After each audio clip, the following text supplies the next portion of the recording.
नमस्कार दोस्तों, मैं अनिल विश्वकर्मा कॉन्सेप्ट टिकट पर आप सभी का स्वागत करता हूं। आज हम बात करेंगे टीचर्स डे 5 सितंबर को ही क्यों मनाते हैं और जानेंगे डिटेल में कमाल की पर्सनालिटी के लाइफ के बारे में भी, जिनके नाम से टीचर्स डे शिक्षक दिवस मनाया जाता है पूरे ही इंडिया में। तो चलिए शुरू करते हैं आज का वीडियो। So let's begin. शिक्षक, हम सब जब दुनिया में आते हैं तो हमारी जो पहली शिक्षक होती है ना, वो हमारी माँ होती है। तो 5 सितंबर को टीचर्स डे मनाया जाता है। 5 सितंबर एक तारीख जो हर भारतीय विद्यार्थी और शिक्षक के लिए खास मायने रखती है। यह सिर्फ कैलेंडर पर दर्ज एक दिन नहीं, बल्कि गुरु के महत्व को याद करने और उनके योगदान को सलाम करने का अवसर होता है। गुरु ही वह शख्सियत होता है जो हमें अंधकार से प्रकाश की ओर ले जाता है, असत्य से सत्य की ओर ले जाता है और अज्ञान से ज्ञान की ओर ले जाता है।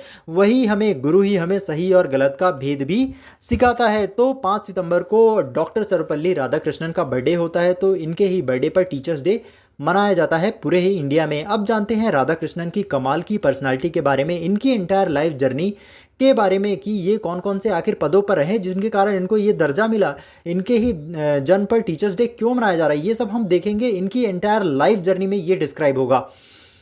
तो ये अपनी लाइफ में lecturer, professor, vice chancellor, principal, ambassador, vice president और प्रेसिडेंट, इतने सारे इंपॉर्टेंट पोजीशन पर रहे हैं भारत की और दुनिया भर की।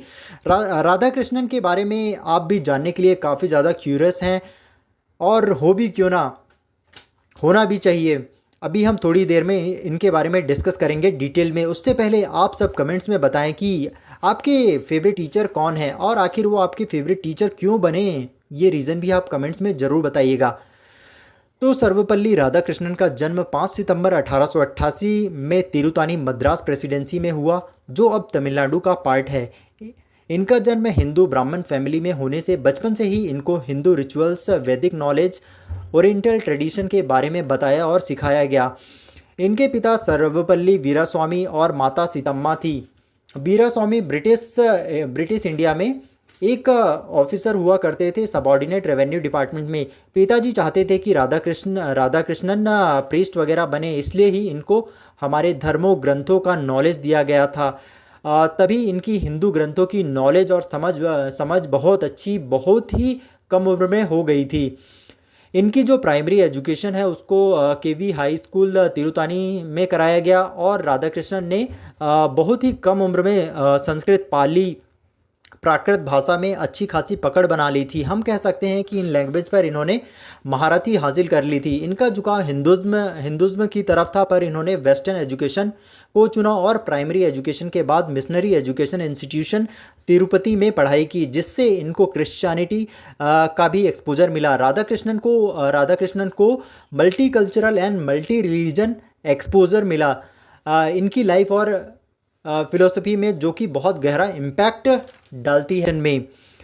1900 में राधा कृष्णन की शादी होती है शिवा कामो से, और वीवीएस लक्ष्मण, जो हमारे वीवीएस लक्ष्मण हैं, फॉर्मर इंडियन क्रिकेटर, ये ग्रैंड नेफ्यू हैं राधा कृष्णन के। राधा कृष्णन एक बहुत ही ब्रिलियंट स्टूडेंट रहे हैं थ्रू आउट एकेडमिक्स, तभी तो इनको स्कॉलरशिप से नवाजा जाता गया है समय समय पर। फिर उन्होंने ज्वाइन किया वुरिस कॉलेज वेल्लोर, पर जल्दी ही वहाँ से शिफ्ट हो गए मद्रास क्रिश्चियन कॉलेज में।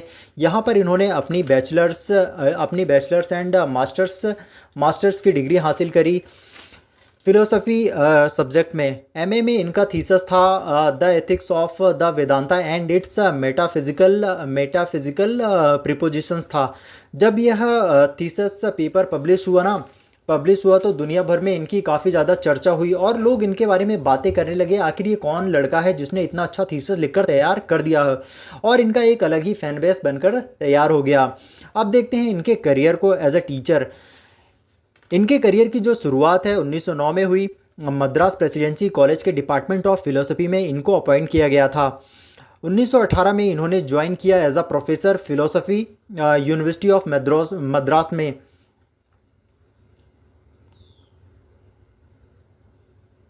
1918 में इन्होंने ज्वाइन किया as a professor philosophy university of Mysore में, जहां पर उन्होंने पढ़ाया महाराजा कॉलेज मैसूर में।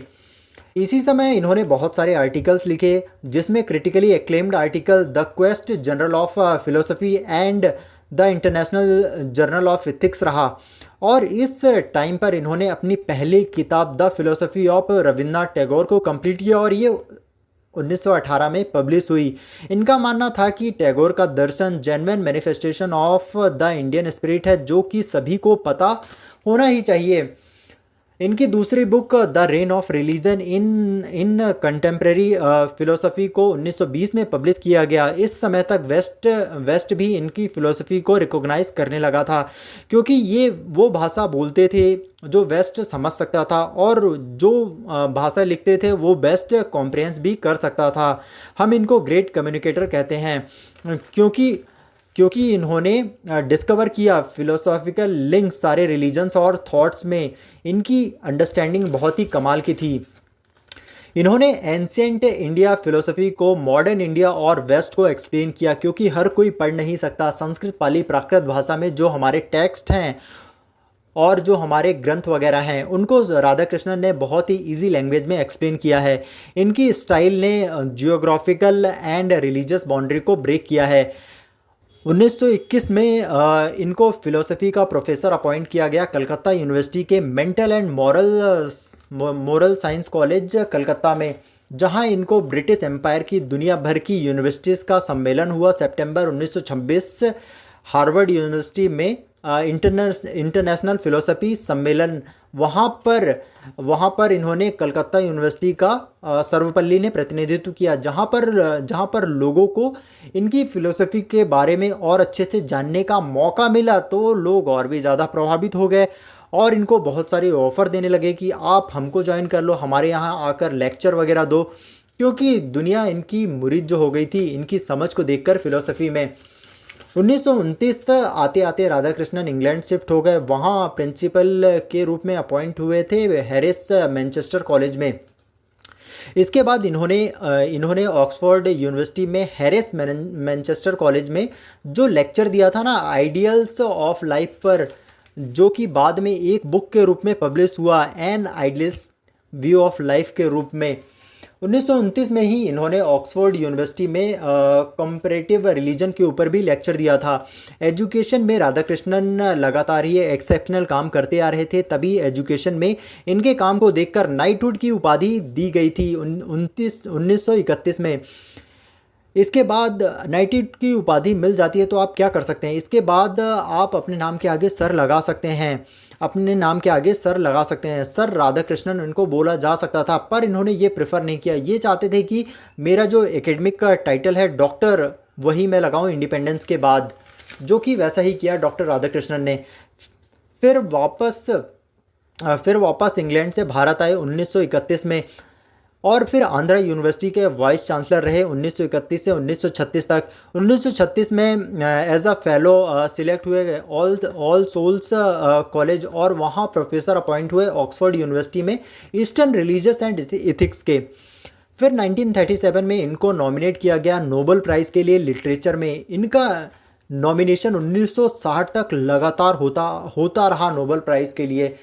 लगातार 27 बार इनको नोबेल प्राइज़ के लिए नॉमिनेट किया गया था, जिसमें से 11 बार पीस के लिए और 16 बार लिटरेचर के लिए।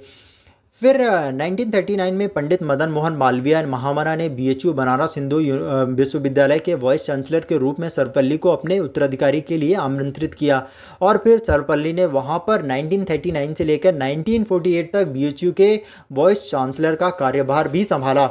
इसके बाद 15 अगस्त 1947 को हमारा देश आज़ाद हो जाता है। फिर जबकि तत्कालीन प्रधानमंत्री पंडित जवाहरलाल नेहरू ऐसे लोगों की तलाश कर रहे थे देश भर में जो कि बहुत ही प्रतिभावान हो और बहुत ही ज़्यादा एजुकेटेड हो और अपने देश को डिफ़िकल्ट टाइम में बचा कर रख सकें और आगे बढ़ाने, एक सशक्त देश को शेप करने में योगदान दे सकें।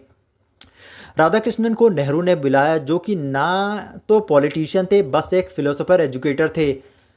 फिर भी सर्वपल्ली को कॉन्स्टिट्यूशन असेंबली का मेंबर भी चुना गया, जो कि 1946 में बनी थी। इसी कॉन्स्टिट्यूशन असेंबली ने भारत का संविधान बनाया। इस असेंबली का मेंबर भी राधा कृष्णन को चुना गया था। यहाँ असेंबली में दी गई इनकी स्पीच ट्राइकलर तिरंगे पर ब्रिलियंट स्पीच थी। उसमें जो स्पीच दी गई थी कॉन्स्टिट्यूशन असेंबली में।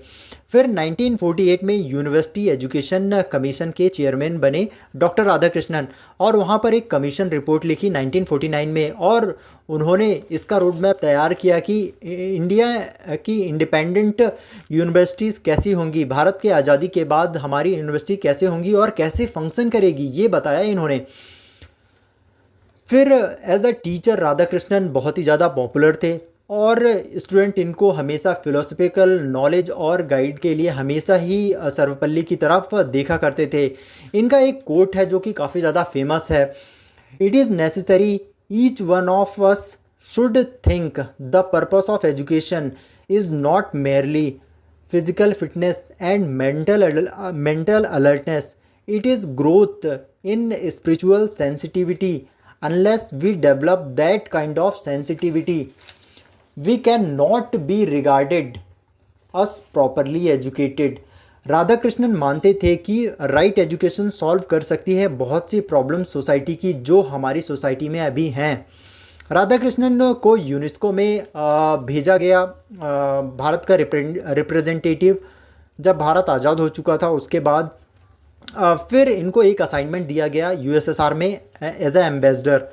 जब ये यूएसएसआर से करके भारत आ रहे थे उसी समय स्टैलिन ने कहा था, you are the first person to treat me, you are the first person to treat me as a human being and not as a monster. You are living us and I am so sad, I want you to live long. Stalin Sarvepalli से काफ़ी impress था राधाकृष्णन के outlook and world view से। Sarvepalli Buddhist and Jain thoughts को भी समझते थे और वेस्टर्न फिलोसफी की थिंकिंग को भी समझते थे। इन्होंने इंडियन फिलोसफी को ग्लोबल ऑडियंस तक पहुंचाया। इनकी बुक इंडियन फिलोसफी एक फिलोसफिक मास्टरपीस है for both readers and critics. 1952 में डॉक्टर सर्वपल्ली राधाकृष्णन देश के पहले वाइस प्रेसिडेंट उपराष्ट्रपति बने। 1952 में बनते हैं और 1952 से लेकर 1962 तक लगातार 2 टर्म तक वाइस प्रेसिडेंट की पोस्ट पर रहे और फर्स्ट चेयरमैन ऑफ राज्यसभा भी रहे, क्योंकि जो वाइस प्रेसिडेंट होता है ना वही चेयरमैन भी होता है राज्यसभा का। इसके बाद वाइस प्रेसिडेंट का टर्म कंप्लीट होने के बाद डॉक्टर सर्वपल्ली राधाकृष्णन को 1962 में देश का दूसरा प्रेसिडेंट राष्ट्रपति बनाया गया। 1962 से 1967 तक ये देश के महामहिम प्रेसिडेंट का पदभार इन्होंने संभाला। नए भारत को शेप देने की नींव लगाने में भी इनका महत्वपूर्ण योगदान रहा। राधाकृष्णन ना ही कांग्रेस पार्टी से बिलोंग करते थे और ना ही इंडियन इंडिपेंडेंट मूवमेंट में इन्होंने डायरेक्टली पार्ट लिया था। बस ये एक एजुकेटर थे और इन्होंने एजुकेशन के फील्ड में बहुत ही कमाल का योगदान दिया था। राधाकृष्णन ने हमेशा ही हिंदू कल्चर को प्रोटेक्ट किया वेस्टर्न कल्चर से। राधाकृष्णन और पंडित नेहरू एक जैसा विचार नहीं रखते थे किसी भी टॉपिक पर, फिर भी कुछ कॉमन बिलीव के साथ एक साथ मिलकर इन्होंने देश के लिए काम किया। कुछ इम्पॉर्टेंट बुक्स जो सर्वपल्ली राधाकृष्णन ने लिखी है, माई search for truth, Brahma Sutra, east and west reflection, eastern religion and western thoughts and idealistic view of life, the philosophy. ये कुछ इंपॉर्टेंट बुक्स है जो इन्होंने लिखी है। इसके बाद इनको कुछ अवार्ड्स भी दिए गए, जिसमें भारत का सर्वोच्च सम्मान भारत रत्न है जो 1954 में इनको दिया गया। जब भारत रत्न देने की शुरुआत ही हुई थी ना, उसी समय पहली बार में ही इनको ये अवार्ड दिया गया था। उसके बाद 1931 में नाइटहुड का टाइटल भी इनको दिया गया है। 1961 में इनको peace prize of the German book trade जैसे अवार्ड से भी इनको नवाजा गया है। अब देखते हैं टीचर्स डे किस इंसिडेंट के बाद इनके बर्थडे से मनाना स्टार्ट हुआ। जब डॉक्टर सर्वपल्ली राधाकृष्णन देश के प्रेसिडेंट बने 1962 में, तब उनके छात्र और दोस्त इनका बर्थडे 5 सितंबर को धूमधाम से मनाना चाहते थे। तब राधाकृष्णन को पता चला तो उन्होंने कहा कि मेरा जन्मदिन मत मनाओ, बल्कि शिक्षकों का सम्मान करो। अगर आज 5 सितंबर को टीचर्स डे शिक्षक दिवस के रूप में मनाया जाएगा तो मेरे लिए गौरवशाली बात होगी। पूरे ही देश में टीचर्स का सम्मान करो, उनके लिए आज का दिन टीचर्स डे के रूप में ट्रिब्यूट करो। महामहिम की बात से इनकार तो किया ही नहीं जा सकता था। तब से 5 सितंबर 1962 1962 से देश भर में टीचर्स डे इस दिन बहुत ही हर्षोल्लास से मनाया जा रहा है। और टीचर्स के वेलफेयर के लिए डॉक्टर राधाकृष्णन वेलफेयर एसोसिएशन बनाया गया, जो टीचर्स के वेलफेयर के लिए काम करता है।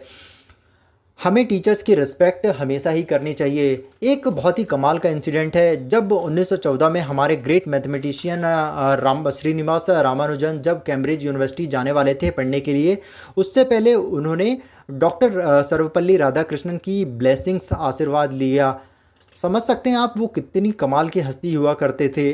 रामानुजन खुद थे, लेकिन उन्होंने ब्लेसिंग राधाकृष्णन के ली, तो राधाकृष्णन का ऑरा कुछ अलग ही लेवल पर होगा। देश के हर शिक्षक के सम्मान में सर्वपल्ली ने कहा था, शिक्षक की सबसे बड़ी खूबी यह है कि वह हमको खुद को पढ़ना सिखाते हैं। वे जीवन की बुनियाद ज्ञान और विज्ञान की नींव पर रखते हैं। हमारे देश की पहली महिला शिक्षक हुआ करती हैं सावित्री बाई फुले। आज सर्वपल्ली हमारे साथ नहीं हैं। वो 17 अप्रैल 1975 को दुनिया को अलविदा कहकर चले गए हैं, पर उनकी टीचिंग, उनकी छवि हमारे साथ हमेशा ही रहेगी। तो यही था आज का लेक्चर। आई होप आपको पसंद आया होगा। अगर आपको पसंद आया तो आप वीडियो को लाइक करें, चैनल को सब्सक्राइब करें, रेगुलर अपडेट के लिए बेल आइकन को प्रेस कर दें, और नेक्स्ट वीडियो किस टॉपिक में चाहते हैं कमेंट्स में ज़रूर बताएं। थैंक